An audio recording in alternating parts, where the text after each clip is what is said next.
يا أيها الذين آمنوا اتقوا الله وقولوا قولا سديدا يصلح لكم أعمالكم ويغفر لكم ذنوبكم ومن يطع الله ورسوله فقد فاز فوزا عظيما أما بعد فإن أصدق الحديث كتاب الله وخير الهدي هدي محمد صلى الله عليه وسلم وشر الأمور محدثاتها وكل بدعة ضلالة الله أكبر الله أكبر الله أكبر لا إله إلا الله والله أكبر الله أكبر ولله الحمد. Kaum muslimin dan muslimat jamaah Idul Fitri yang kami hormati, bila mana suatu hari kita menderita sakit gigi dan sudah berlarut-larut, sudah berobat ke mantri dan ke dokter umum, akan tetapi belum sembuh juga. Tentu saat itu kita akan berusaha mencari alternatif yang lebih baik, yakni dengan mendatangi dokter spesialis gigi dengan harapan supaya segera sembuh.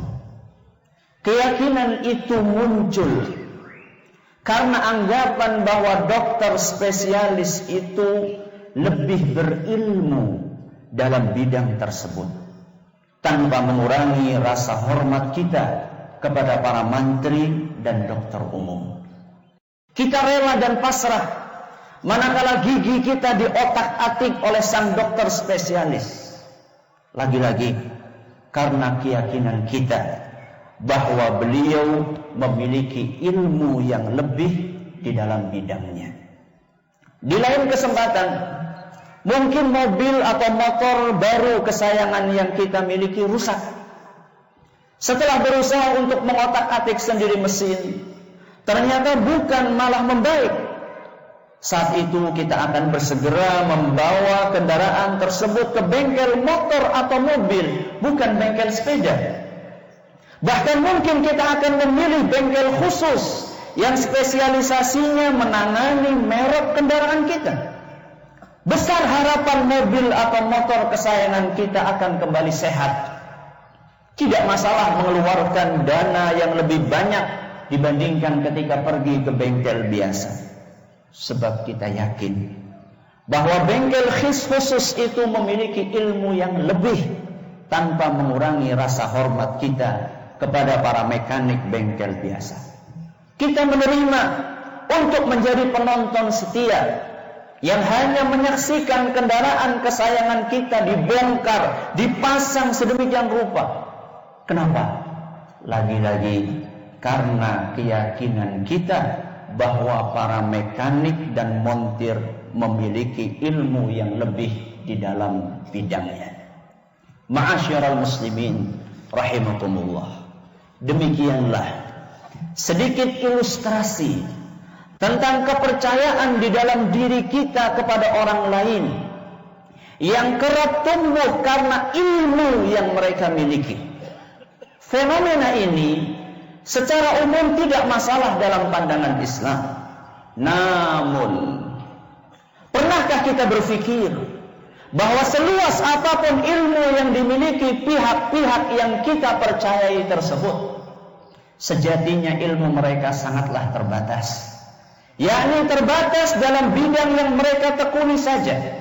Memang betul dokter spesialis gigi amat ahli dalam menangani penyakit gigi, akan tetapi yakinlah bahwa tentu dia akan kesulitan manakala dihadapkan dengan pasien penyakit dalam yang akut, kanker stadium tinggi misalnya.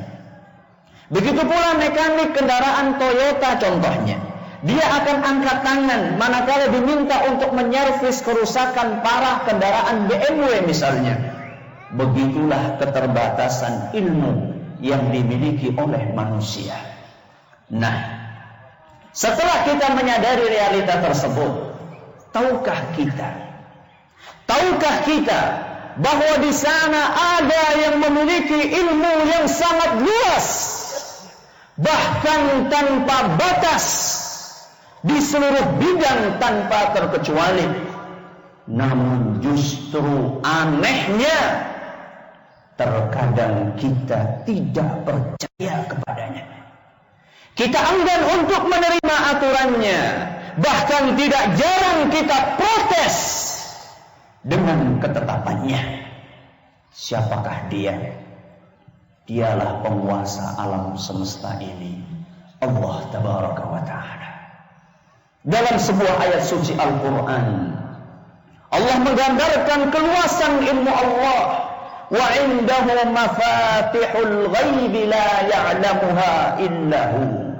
Hanya Allah sajalah yang memiliki kunci-kunci alam gaib. Tidak ada yang mengetahui selain Dia. Wa ya'lamu ma fil barri wal bahr. Dan Allah mengetahui apa yang ada di darat dan apa yang ada di laut. Wa ma tasqutu min waraqatin illa ya'lamuha.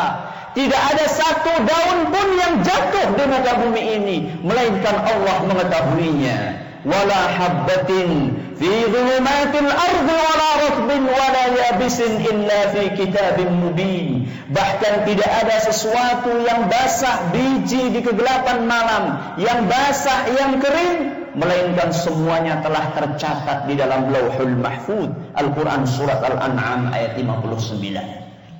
Di dalam ayat lain Allah menggambarkan keluasan ilmunya. Walau annama fil ardi min syajaratin aqlamun wal bahru yamudduhu min ba'dihi sab'atu abhurin ma nafidat kalimatullah. Sekiranya seluruh pohon yang ada di muka bumi ini dijadikan sebagai pena, dan seluruh samudra yang ada di bumi ini dijadikan sebagai tinta, kemudian ditambah lagi dengan 7 samudra untuk menulis ilmu Allah, niscaya tidak akan habis ilmu Allah. Innallaha azizun hakim. Sesungguhnya Allah maha perkasa lagi maha bijaksana. Al-Quran surat Luqman ayat 27. Kaum muslimin dan muslimat yang semoga senantiasa dirahmati Allah, dengan ilmunya yang maha luas itulah Allah Azza wa Jalla membuat aturan hidup kita di dunia yang fana ini. Dengan ilmu Allah yang luas itulah Allah Subhanahu wa Ta'ala membuat aturan hidup kita di dunia yang fana ini, juga menentukan takdir seluruh makhluknya tanpa terkecuali. Allah menetapkan dan menentukan semua itu sesuai dengan kondisi kita, dan dipilihkannya segala yang terbaik untuk kita. Dia maha tahu apapun yang terbaik untuk para makhluknya, sekalipun justru seringkali para makhluk itu sendiri tidak memahaminya. Ala ya'lamu man khalaqa wa huwal latiful khabir. Bukankah Allah mengetahui seluruh ciptaannya? Allah maha mengetahui semua hal sampai selembut-lembutnya dan maha luas ilmunya. Al-Quran surat Al-Mulk ayat 14. Ayat yang saya baca barusan menjelaskan kepada kita bahwa Sang Pencipta lebih mengerti tentang seluk-beluk makhluk ciptaannya. Apa yang baik untuk mereka Allah ajarkan dan halalkan. Sebaliknya, apa yang buruk dan berbahaya untuk para makhluk itu maka Allah larang dan haramkan. Kesadaran inilah yang seharusnya kita tumbuhkan di dalam jiwa saat menghadapi aturan agama, sehingga kita pun akan memiliki kelapangan hati dalam menerima perintah dan larangan Allah Subhanahu wa Ta'ala dan Rasulnya Sallallahu Alaihi Wasallam.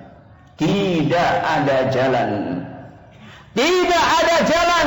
yang lebih mendatangkan kebahagiaan hidup di dunia maupun di akhirat dibanding jalan yang telah digariskan oleh Al-Quran dan Sunnah Nabi Sallallahu Alaihi Wasallam.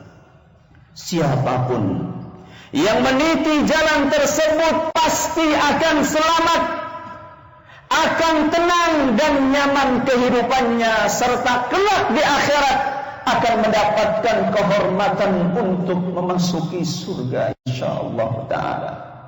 Sebaliknya, Orang yang menyimpang dari jalan tersebut, pasti dia akan ditimpa dengan perasaan gundah gulana, gelisah dan tidak tenang. Dan yang lebih berat dari itu semua, kelak dia terancam siksa neraka. Allah Subhanahu wa taala berfirman, "Faman ittaba'a hudaya fala yadhillu wa la yashqa." Barang siapa yang mengikuti petunjukku, niscaya dia tidak akan tersesat dan tidak akan celaka. Al-Quran Surah Thaha ayat 123. Ma'asyiral muslimin rahimakumullah. Ajaran Islam dibangun di atas sebuah pondasi yang sangat kokoh yang bernama tauhid. Artinya adalah mengikhlaskan seluruh ibadah hanya untuk Allah Subhanahu wa taala. Sebagaimana ayat yang sudah sering kita hafal, inna salati wa nusuki wa mahyaya wa mamati lillahi rabbil alamin la syarikalah. Sesungguhnya salatku, kurbanku, hidupku dan matiku hanyalah untuk Allah Rabb semesta alam, tidak ada sekutu baginya. Al-Quran Surat Al-An'am ayat 162 sampai 163. Manakala Allah menetapkan tauhid sebagai pondasi agama kita, Allah Maha mengetahui bahwa dengan berbekal tauhid inilah kehidupan kita akan fokus dan konsentrasi kita tidak akan terpecah, sebab semuanya tertuju kepada Zat yang Maha Satu. Hal itu tentu amat berbeda manakala seorang hamba dituntut untuk menyembah Tuhan yang berbilang. Perbedaan antara dua konsep tersebut telah Allah isyaratkan dalam sebuah perumpamaan. Daraballahu mathalan rajulan fihi syuraka'u mutasyakisuna wa rajulan salaman li rajul hal yastawiyani mathala. Allah membuat perumpamaan berupa dua macam budak. Budak yang pertama, seorang budak yang dimiliki bersama oleh beberapa majikan. Satu orang dimiliki oleh sekian majikan. Kemudian para majikan itu berselisih pendapat atas kepemilikan mereka terhadap budak itu. Ini budak jenis yang pertama. Yang kedua, kata Allah Subhanahu wa taala, adalah budak yang hanya dimiliki oleh satu majikan saja. Kemudian Allah mengatakan, hal yastawiyani masala. Apakah dua jenis budak ini sama? Alhamdulillahi bal aktsaruhum la ya'lamun. Segala puji bagi Allah, akan tetapi kebanyakan manusia tidak memahaminya. Al-Quran Surat Az-Zumar ayat 29. Imam Ibnu Katsir rahimahullah menjelaskan bahwa perumpamaan yang tadi Allah bawakan di dalam ayat tersebut, Allah buat untuk menggambarkan perbedaan antara orang musyrik yang menyembah sesembahan selain Allah dengan orang yang beriman yang mengikhlaskan seluruh ibadahnya hanya untuk Allah. Namun sayangnya, sebagaimana ditegaskan di atas, kebanyakan manusia tidak memahaminya. Orang-orang yang menduakan Allah dengan menggantungkan nasibnya kepada benda-benda mati atau makhluk Allah yang lainnya, mereka tidak sadar bahwa sebenarnya mereka telah merugikan diri mereka sendiri, di mana mereka telah memecah hati dan jiwanya untuk sesembahan-sesembahan tersebut. Padahal seharusnya dikonsentrasikan untuk yang maha segalanya, yaitu Allah Tabaraka wa Ta'ala. Para hadirin dan hadirat rahimakumullah, bila mana tauhid diumpamakan seperti akar kokoh suatu pohon, maka tentu akar itu akan menumbuhkan batang dan cabang-cabangnya. Di antara batang utama pohon Islam adalah sholat fardu. Adapun mengenai jumlah bilangannya, setelah sebelumnya ditentukan 50 kali lipat sholat dalam sehari semalam, akhirnya kita umat Islam diberi keringanan oleh Allah. Sholat menjadi hanya 5 kali dalam sehari semalam.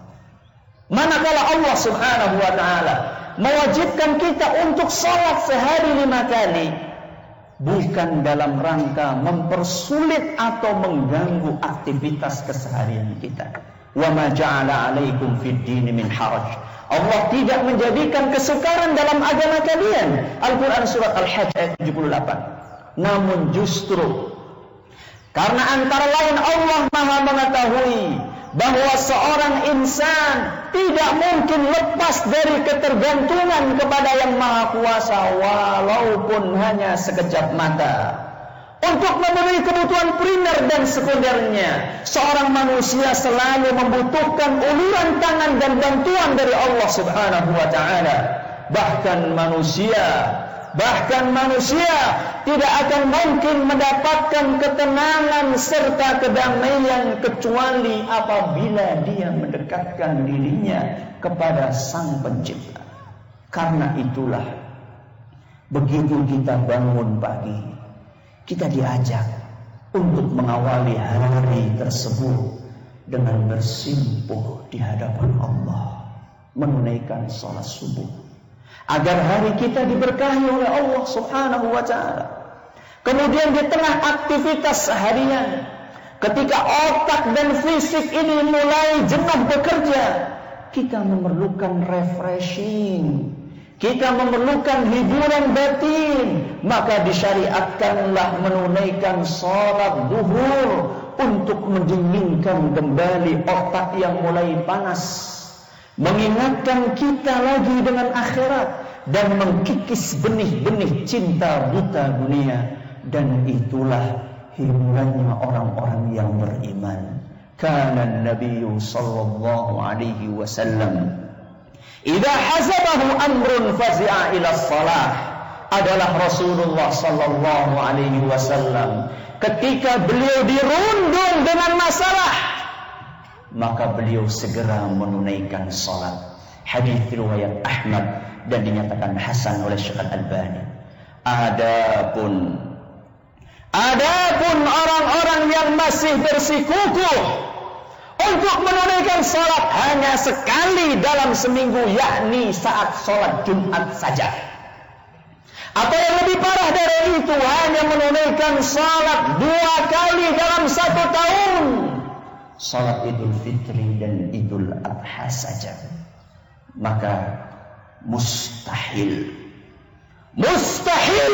mereka akan mendapatkan ketenangan dan ketenteraman jiwa, apalagi keselamatan di akhirat, kecuali apabila mereka bertaubat dan meninggalkan kebiasaan yang sangat buruk itu.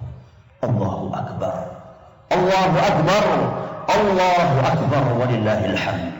Jamaah Idul Fitri yang kami hormati, ajaran Islam bukan hanya memperhatikan hubungan hamba dengan Sang Pencipta saja, namun juga mengatur hubungan hamba dengan sesamanya.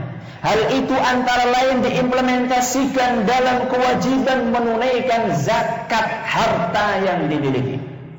Allah Maha tahu bahwa perbedaan tingkat ekonomi para manusia, ada yang kaya, ada yang miskin, berpotensi untuk menimbulkan perasaan cemburu dan iri dari kaum miskin, sebagaimana berpotensi untuk menimbulkan bibit kesombongan dan egoisme dalam diri golongan kaya. Dan hal itu tentu akan sangat mengganggu keharmonisan kehidupan sosial antar masyarakat. Maka di antara aturan yang Allah gariskan untuk menghindarkan kerenggangan hubungan antara dua komunitas tersebut adalah keberadaan konsep zakat dalam ajaran Islam. Islam mengajarkan peningkatan persaudaraan, menciptakan kebersamaan dan memperkokoh persatuan antar umat. Ibadah zakat adalah salah satu langkah awal yang tepat di dalam membangun kerukunan hidup lintas lapisan sosial di masyarakat. Sadarlah bahwa di dalam harta yang kita miliki terdapat hak si fakir, si miskin, dan golongan lain yang berhak menerima zakat. Mustahil kerukunan dapat tercipta apabila kita tidak memiliki tenggang rasa dan kepedulian sosial untuk berbagi dengan mereka yang kurang mampu. Rasa kepedulian antar sesama inilah yang insya Allah akan menjauhkan diri dari sifat hasad, iri, dengki, dan lain-lain. Ma'asyiral muslimin rahimakumullah. Allah lebih tahu apa yang terbaik untuk kita, bukan hanya dalam aturan hidup, akan tetapi juga dalam garis kehidupan kita. Allah Maha tahu apakah takdir yang terbaik untuk kita, sehingga manakala Sang Khalik menentukan sesuatu untuk kita jalani dalam kehidupan ini, walaupun terasa pahit dan sakit di hati, semisal musibah yang datang bertubi-tubi, yakinlah bahwa di balik itu semua pasti ada hikmah kebaikan. Tidak mesti sesaat setelah musibah itu datang kita langsung mengetahui hikmahnya. Bisa jadi kita baru menyadari hikmah tersebut setelah sekian puluh tahun berlalu. Innallaha la yaqdi lil mu'mini qada'an illa kana khairan lahu. Allah tidak mungkin menakdirkan sesuatu untuk seorang mukmin melainkan hal itu pasti baik untuknya. Hadis riwayat Ahmad dan dinilai sahih oleh Imam Ibnu Hibban dan Syekh Al-Albani. Terkadang kita merencanakan sesuatu yang menurut prasangka dan perkiraan kita, rencana itu adalah yang terbaik. Maka kita pun berusaha untuk meraihnya. Namun realita berkata bahwa ternyata kadang-kadang kita gagal setelah berusaha maksimal. Rencana tidak berjalan sesuai dengan apa yang kita kehendaki, atau terkadang ada musibah yang menimpa kita sehingga membuyarkan semua cita-cita yang sudah kita susun. Ingatlah kaum muslimin dan kaum muslimat yang kami hormati, bahwa bila seorang hamba sudah berusaha dan telah berdoa, maka hasil akhir yang Allah tetapkan itulah yang terbaik bagi hamba tersebut. Mengapa demikian? Karena yang terbaik adalah apa yang Allah pilihkan untuk kita. Di dalam Al-Quran ditegaskan, wa asa an takrahu syai'an wa huwa khairul lakum. Boleh jadi kalian membenci sesuatu, padahal sesuatu itu baik untuk kalian. Al-Quran surat Al-Baqarah ayat 216. Dan menarik untuk kita cermati, ternyata ayat yang barusan saya baca tadi ditutup oleh Allah Subhanahu wa taala dengan kalimat wallahu ya'lamu wa antum la ta'lamun. Allah itu tahu sedangkan kalian wahai para manusia tidak tahu. Ini menunjukkan apa? Menunjukkan bahwa ketetapan Allah itu didasarkan kepada ilmu Allah yang maha luas. Adapun rencana yang manusia rancang itu berdasarkan ilmunya yang sangat terbatas.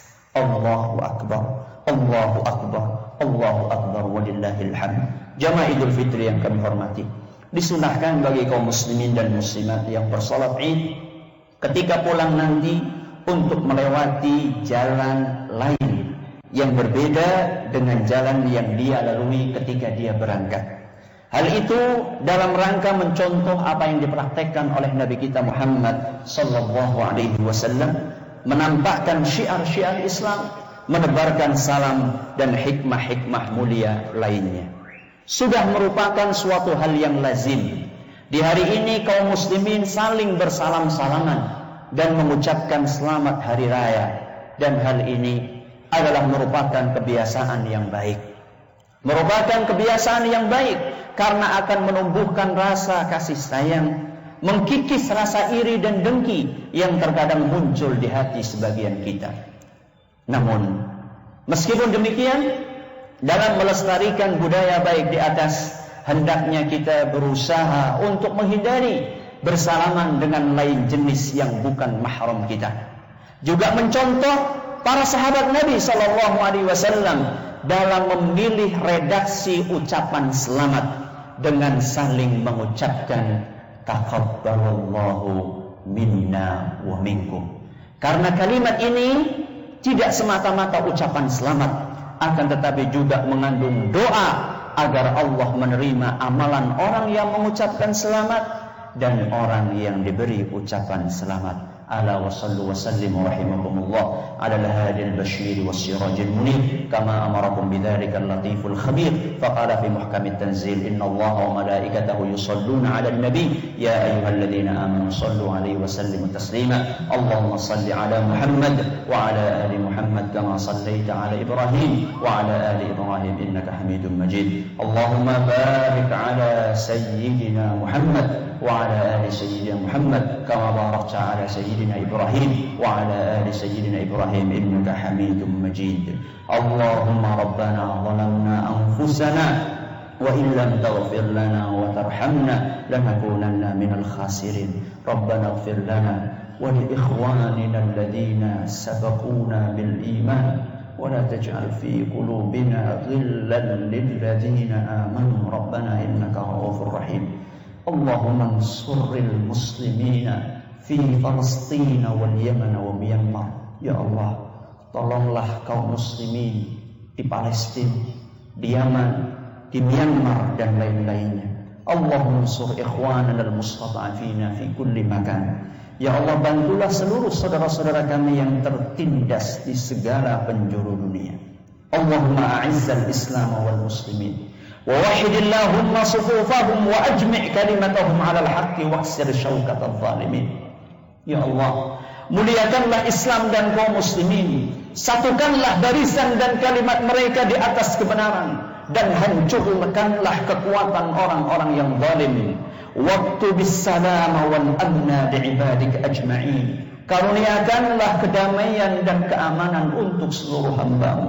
Allahumma rabbana ihfaz awtanana وأعز سلطاننا وأيده بالحق وأيد به الحق يا رب العالمين يا الله jagalah negeri kami jagalah negeri kami kuatkanlah pemerintah kami serta karuniakanlah hidayah kepada mereka dan jadikanlah mereka pembela kebenaran ya rabbal alamin rabbana la tuzigh qulubana ba'da idh hadaytana wa hab lana min ladunka rahmah innaka antal wahhab rabbana atina fid dunya hasanah wa fil akhirati hasanah wa qina adzaban nar wa sallallahu ala nabiyyina Muhammadin wa ala alihi wa sahbihi wa man tabi'ahum bi ihsan ila yaumiddin wa akhiru da'wana alhamdulillahi rabbil alamin wassalamu alaikum warahmatullahi wabarakatuh